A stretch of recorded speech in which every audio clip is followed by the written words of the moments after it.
Assalamualaikum warahmatullahi wabarakatuh. Salam sejahtera untuk kita semuanya. Masih soal Rempang, kampung tua Rempang lah ya. Yang kemarin saudara-saudara kita dari Rempang tersebut khususnya sudah berdemo ya di depan kantor BP Batam. Alhamdulillah saya sudah pernah juga lah demo, dan waktu itu berdua aja di depan kantor BP Batam itu dengan sahabat saya Mulkan Syah.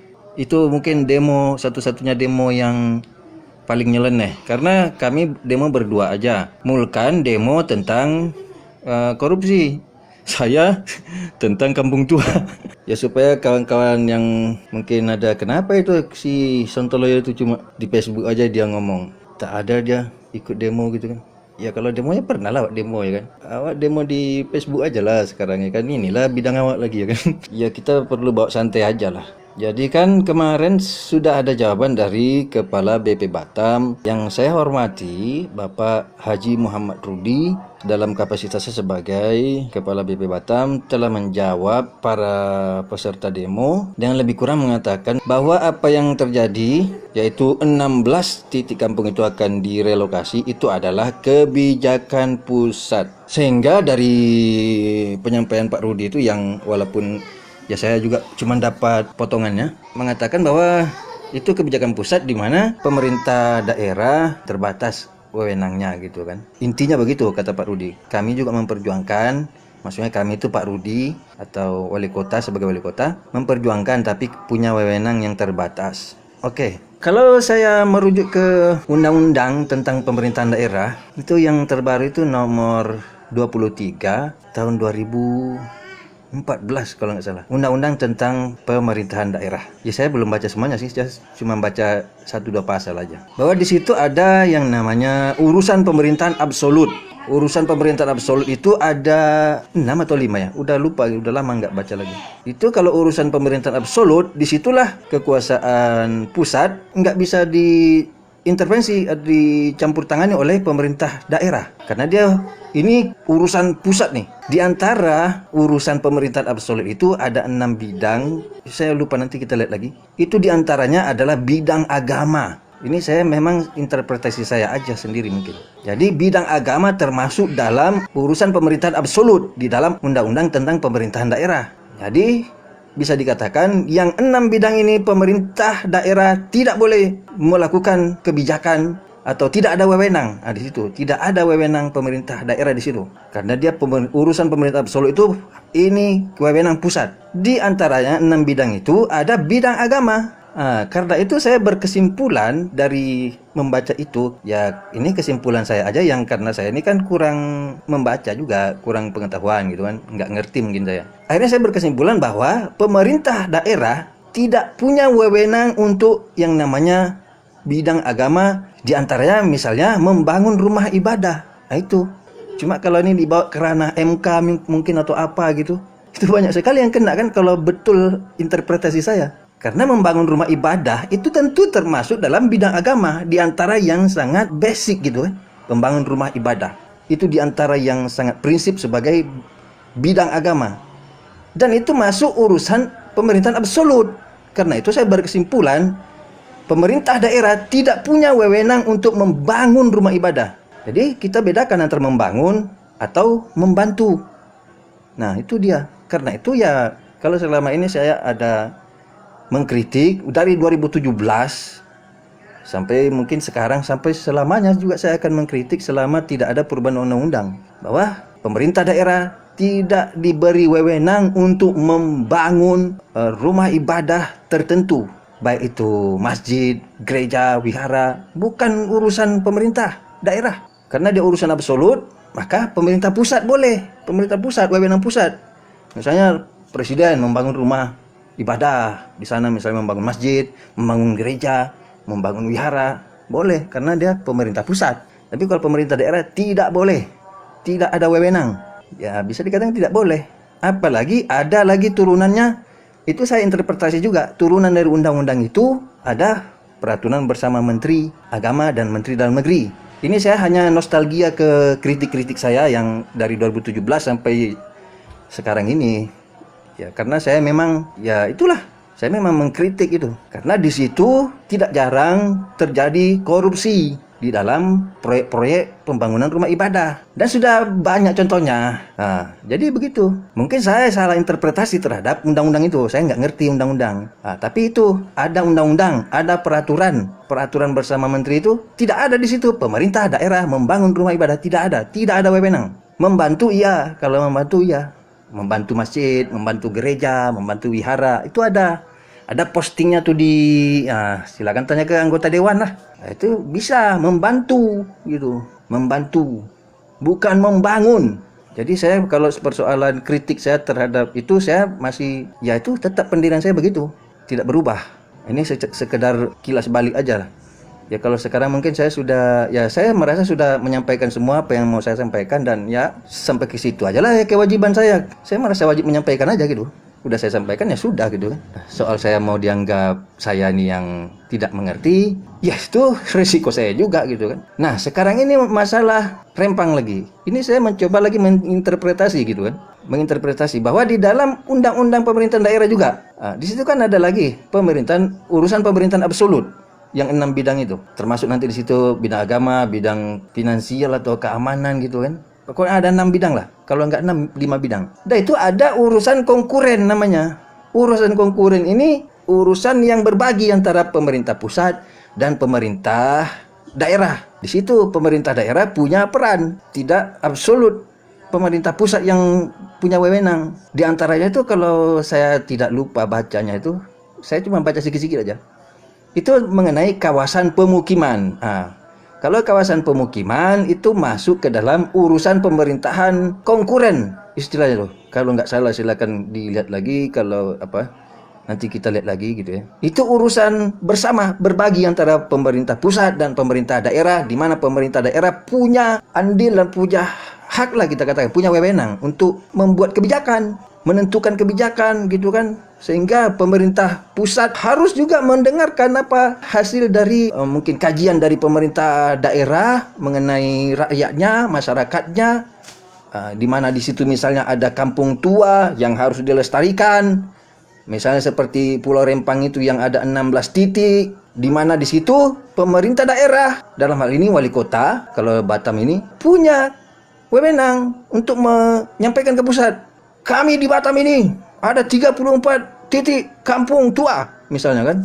Dan yang sekarang ini khususnya di Rempang ada 16 titik kampung tua, di mana itu kampung-kampung itu sudah ada sejak 1834, di mana kami sebagai masyarakat hukum adat menginginkan supaya kampung kami itu dilestarikan dan jangan digusur. Bisa pemerintah daerah menyampaikan itu. Ini urusan pemerintahan konkuren, karena ini kawasan pemukiman. Terlepas mungkin Rempang itu dianggap semuanya hutan oleh pusat, yang mungkin saja seperti masih peninggalan Orde Baru dipakai sampai sekarang ini. Data Orde Baru juga, datanya Soeharto juga masih dipakai, sehingga ya semuanya hutan gitu, tak ada orang di sana. Nah, itu yang saya kecewa juga mendengar ini, masih data yang lama juga dipakai. Oh, nggak ada orang di Rempang. Nanti Galang lagi tuh. Rempang ini kan plan B. Nanti plan C-nya ya Galang. Oh, tak ada orang di Galang itu, tak ada kampung.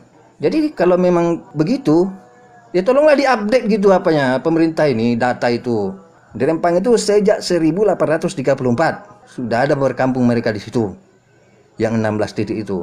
Jadi ini kawasan pemukiman. Kalau kawasan pemukiman itu masuk urusan pemerintahan konkuren, di mana pemerintah daerah punya wewenang, punya hak menyampaikan ke pusat lah minimal, atau pusat wajib juga mendengarkan aspirasi dari pemerintah daerah, dari masyarakat. Ya punya inilah berbagi wewenang gitu.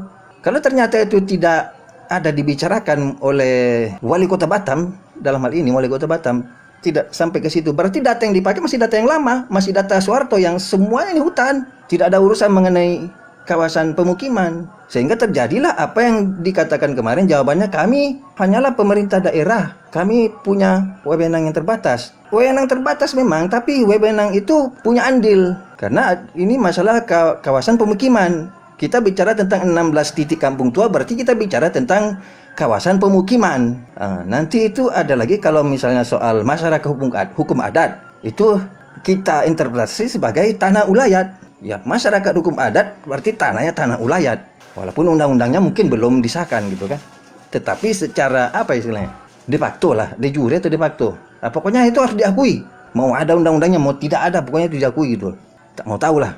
Ya karena itu sudah memang itu sejarah, udah tak bisa dipungkiri gitu kan. Jadi tidak bisa diterima bulat-bulat juga kalau memang wali kota mengatakan kami hanya pemerintah daerah, tidak punya wewenang. Ini kebijakan pusat. Maka kita lihat dari kategorinya. Kebijakan pusat ini maksudnya apa? Kita lihat ke undang-undang pemerintahan daerah itu aja. Ada urusan pemerintahan absolut. Ini adalah wewenang pusat saja. Di antaranya itu 6 bidang itu. Yang tadi di antaranya bidang agama itu. Karena itu saya berani aja ngomong selama ini. Kritik-kritik tuh. Masalah masjid itu ya kan. Tidak ada wewenang tuh. Pemerintah daerah bangun-bangun masjid itu. Karena masuk dalam urusan pemerintahan absolut. Ya, tapi karena saya kan memang orang kurang berpendidikan yang ya saya cuma bisa ngoceh-ngoceh gitu. Kalau dibawa ke MK misalnya ya terlalu banyak nanti pemerintah daerah yang akan kena. Berapa banyak masjid yang dibangun oleh pemerintah daerah gitu kan. Ya tentu kekuatannya hanya perda gitu kan. Kan kalah dia dengan undang-undang. Makanya saya sok berani, ya saya karena membaca itu. Nah, ini jadi campur aduk pula dengan masjid dia. Udah masjid kita lupakan. Jadi kita lihat ke kategorinya. Ini urusan pemerintahan absolut atau urusan konkuren. Kalau dia kawasan pemukiman, ini konkuren. Pemerintah daerah punya hak. Pemerintah daerah punya hak. Dalam hal ini, wali kota Batam. Punya hak wali kota ini untuk bicara ke kepala BB Batam. Itu agak aneh ya kan sekarang ini kan. Karena orangnya satu gitu. Jadi Pak Rudi sebagai wali kota Batam, dia punya hak katakanlah 50-50. Pak Rudi sebagai wali kota Batam bicara kepada kepala BP Batam. Yang dalam hal ini Pak Rudi juga. Bahwa kami punya hak untuk menentukan mengenai kampung tua ini. Ini karena ini kawasan pemukiman yang 16 titik ini. Ini urusan konkuren. Wewenang kita nih 50-50. Berbagi wewenang kita ini. Ya karena kan kepala BB Batam itu kan perwakilan pusat. Karena beberapa kementerian loh. Kepala BB Batam itu kalau bagi saya secara apa itu lebih tinggi dari gubernur malah. Jadi kalau secara parodi aja, kalau saya jadi kepala BP Batam misalnya, saya nggak mimpi lagi jadi gubernur. Ya cuma karena kita kan ada periode mau habis ya. Macam mana lagi ya kan? Silakan aja. Jadi begitu menurut saya lah. Yang saya nih nggak punya sekolah. Baca pun semuanya segitu-gitu aja. Jadi masalah kawasan pemukiman, dalam hal ini apalagi kawasan pemukiman yang sudah istilahnya tuh berabad-abad dan bersejarah, atau yang kami sebut sebagai kampung tua, atau yang di dalam undang-undang pokok agraria disebut masyarakat hukum adat, itu ya kawasan pemukiman. Pemerintah daerah punya hak untuk menentukan kebijakan dan harus didengar juga oleh pusat. Jadi bukan kebijakan pusat mestinya, kebijakan bersama pusat dan daerah. Karena dia konkuren, karena kawasan pemukiman. Tapi kalau tidak ada berbicara tentang kawasan pemukiman, berarti yang dipakai masih data yang lama, data Orde Baru. Yang itu, yang mengatakan tidak ada di Batam ini yang namanya manusia. Tidak ada yang namanya kampung, hutan semuanya. Karena hutan semuanya, aku serahkan bulat-bulat kepada otorita Batam. Silakan, terserah kau mau gusur kapan saja, ini semua terserah. Begitulah Orde Baru itu. Orde Baru itu begitu di satu sisi. Makanya ya kami ya sejak ya Orde Baru ya gimana ya, kami memang tidak juga mengekspresikan kegembiraan gitu ya kan, karena kami di kampung tua di Batam nih ya udah gimana ya, antara sedih dan gembira itu sama aja gitu. Jadi waktu ya Soeharto lengser ya kami biasa-biasa aja gitu ya kan. Yang diperhatikan oleh Orde Baru waktu itu, saya ulang-ulang lagi, hanya ada sekitar 10 atau 20 hewan yang harus dilindungi di Batam ini, dan ada gambarnya tuh. Monyet, burung punai, apalagi burung puyuh. Banyak, aduh sudah hampir lupa saya tuh. Itu yang dilindungi oleh Orde Baru di Batam ini. Dan sekarang pun udah mulai punah juga kayaknya. Kalau seru-seru tuh monyet itu pada muncul tuh di jalan-jalan tuh, nyari sedekah gitu, orang yang apa mau mengelurkan, karena mereka sudah kehilangan juga, alamnya juga sudah habis juga digusur ya kan. Jadi ya begitulah nasibnya monyet itu. Ya mungkin karena Orde Baru juga sudah runtuh gitu ya kan. Walaupun ya masih bergentayangan apanya tuh arwahnya gitu kan, dan bisa aja reinkarnasi gitu kan. Ya itu sekedar intermezzo lah biar tak terlalu tegang kali, karena kalau tegang saya menghormati wali kota Batam, kepala BB Batam, saya hormati. Jokowi, Pak Presiden, siapapun saya hormati, tapi ya sebagai masyarakat yang ya bisa saja kan saya menyampaikan kritik. Jadi ya saya sampaikan kritik lah, bahwa kalau dikatakan bulat-bulat bahwa ini kebijakan pusat, tidak bisa juga, karena ini masalah kawasan pemukiman. Kawasan pemukiman itu masuk ke urusan pemerintahan konkuren. Itu aja saya ulang-ulang karena cuma itu juga saya baca, cuma. Ya nanti yang pakar-pakar itulah silakan yang ini mengembangkan, ya kan. Awak cuma ngasih-ngasih anu aja. Ada juga kan, banyak juga kan pakar-pakar yang pandai ngeles gitu kan. Kalau cuma ngeles, kita banyak juga lah cara untuk ngeles gitu, ya kan. Pemerintah daerah berhak membuat kebijakan atau memberikan masukan kepada pemerintah pusat bahwa ini kampung kami ini, kami sudah bertemu masyarakat, dan masyarakat misalnya tidak mau digusur karena mereka mau melestarikan kampungnya. Itu harus didengar oleh pemerintah pusat, dan saya kira ya pemerintah pusat ya harus menerima masukan dari pemerintah daerah tentang itu misalnya. Apalagi yang masuk akal, seperti Rempang itu kan cuma 10% area yang ditempati oleh kampung tua itu, yang 16 titik itu. 90%, ya katakanlah 90% masih bisa dikelola oleh, ya terserah lah mau dibikin kawasan apa gitu kan. Nah, kalau masalah misalnya MOU yang 2004, sudah banyak juga kawan-kawan yang mengupdate status. Ya saya juga baca gitu kan, bahwa MOU 2004 itu dengan yang sekarang ini beda konteks sudah gitu, ya kan. Ya itu silakan aja, dan bisa kita baca kok, ada jejak digital misalnya kan, dan seterusnya lah. Ya itulah diantara permasalahannya. Intinya ini lebih khusus lagi kepada masyarakat Rempang itu sendiri, saudara-saudara kami yang tercinta, ya kan, di Rempang itu, bahwa masyarakat Rempang itu sendiri harus satu visi sekarang, dan harus ya rapat akbar lah istilahnya kan, rapat akbar, musyawarah besar. Kampung tua Rempang misalnya 16 kampung ini, bukan kami yang kampung lain ini tidak mau peduli istilahnya, karena ini kadang-kadang masalah yang krusial gitu kan. Yang 16 kampung ini harus bersatu, satukan visi, jangan ada yang main di belakang. Itu intinya. Ya karena kan seperti kampung kami di Batu Besar misalnya kan, itu dari dulu memang ada pemain-pemain yang main di belakang gitu kan. Akhirnya ya lenyap lah juga sedikit demi sedikit gitu. Nah, untuk kampung Rempang ini, saudara-saudara kami di sana silakan bapak-bapak, datuk-datuk bermusyawarah akbar di sana. Betul-betul ada sepakat bahwa kampung kita ini nak kita pertahankan, secara harus ada keputusan dan azam yang kuat juga, karena tentu masyarakat Rempang itu sendiri yang akan membuat keputusan gitu kan, supaya bagaimana ke depannya. Apakah memang beneran, istilahnya itu kan, orang sering bilang beneran loh, serius loh gitu kan. Ya karena supaya tidak terjadi taruhlah katakan misalnya nanti datang utusan dari pemerintah pusat misalnya kan, atau katakanlah dari BP Batam nanya gitu kan, itu biasa gitu, serius kalian mau mempertahankan kampung kalian? Itu kan biasa-biasa aja, tidak perlu kita marah juga. Beneran nih, nggak tergoda kalian sama duit ganti rugi misalnya kan?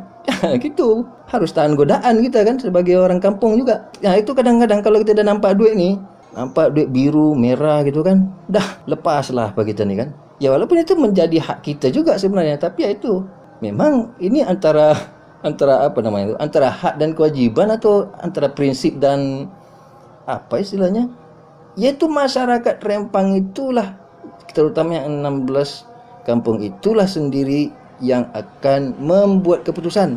Karena itulah saya sebagai budak kampung juga, itulah yang dapat saya sampaikan kepada saudara-saudara yang ada di 16 titik itu, supaya betul-betul sepakat, berkumpul saat ini, dan betul-betul berazam gitu kan.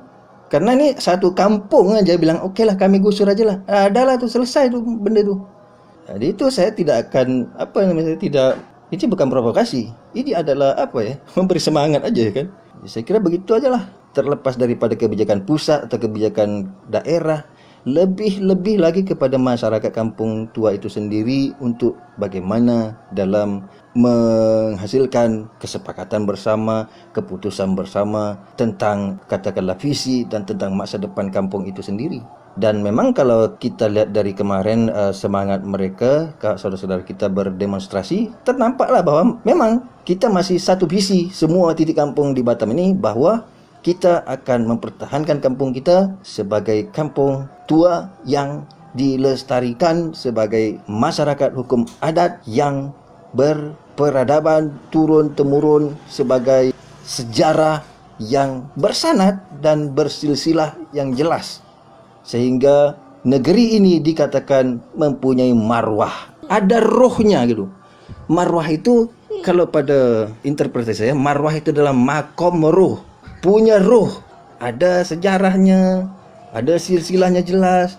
Jadi itulah yang akan membedakan kampung kita dengan yang namanya misalnya dikatakan perumahan liar dan seterusnya. Karena itu memang kita berhak memperjuangkan atau menuntut adanya yang namanya sertifikat hak milik itu. Karena itulah semoga sertifikasi kampung tua yang sekarang berjalan dan sebagian daripada keluarga saudara kita sudah dapat, semoga tuntas sampai ke seluruh Semenanjung Barelang ini.